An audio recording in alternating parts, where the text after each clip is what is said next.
Hi hello friend, মিষ্টি দাদাভাই দিদিভাই বন্ধু বান্ধব। দেখো না, 10টার মধ্যে ইয়েটা শেষ হয়ে গেছে আমার, 10টা 10:30টার মধ্যে রিচার্জটা শেষ হয়ে গেছে। বুঝতে পারিনি, বুঝতে পারলে আগেই রিচার্জটা মেরে রাখতাম, বুঝতে পারছি। আর যেহেতু মেয়েও নেই, এবার আমার ফোন থেকে তো আর হবে না। এবার কী করবো বলো, মন ফোন খারাপ, ভালো লাগছে না, ফোনটা কিছু দেখতেও পাচ্ছি না, করতেও পারছি না। আর সেই 10:30টার সময় ছেলের সাথে সেই টিফিনে তো ভাত খেয়ে নিই। আর এই যে দুপুরে আর খাই না, এই যে এখন এই দেখো এই মুড়ি, একটু ঝুড়ি ভাজা, কাঁচা লঙ্কা, আলু সেদ্ধ, একটু শাক চচ্চড়ি ছিল নিয়ে নিলাম, কেন কেউ এটা তো আর খাবে না। বিকালবেলা এখন শুভ বিকেল 4টে বাজে, নিয়ে বসে পড়েছি, বুঝতে পারছো। তবে ঘুমিয়েছি, বুঝতে পারছো তো। চোখে ড্রপটা দিচ্ছি, ডাক্তার দেখিয়ে এসেছি শনিবার দিন গিয়ে চোখের ডাক্তার। তা চোখের ড্রপটা দিলেন, আমার এত ঘুম পাচ্ছে যে বলার নয়, বুঝতে পারছো। তাও খাবার ওষুধ দেয়নি, শুধু 2টো চোখের ড্রপ দিয়েছে।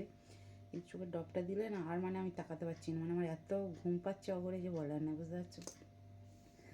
তো চলো সবাইকে শুভ বিকেল।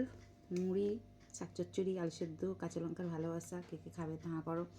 আর সত্যি বড়ো ফোনে রিচার্জ না থাকলে না খুব কষ্ট লাগে, কোনো কিচ্ছু করা যায় না, বুঝতে পারছো। না একটু গান শোনা যায়, না একটু সিরিয়াল দেখা যায়, না কোনো কিছু, না কারোর পেজে ঢোকা যাচ্ছে, না নিজের পেজে ঢোকা যাচ্ছে, বুঝতে পারছো তো। ভীষণ, বিশেষ করে ভীষণ গান পাগল মানুষ আমি, বুঝতে পারছো। সব সময় 24টা ঘন্টা আমি গান শুনি, গান শুনতে পাচ্ছি না, এটাই মনটা খারাপ লাগছে, বুঝতে পারছো।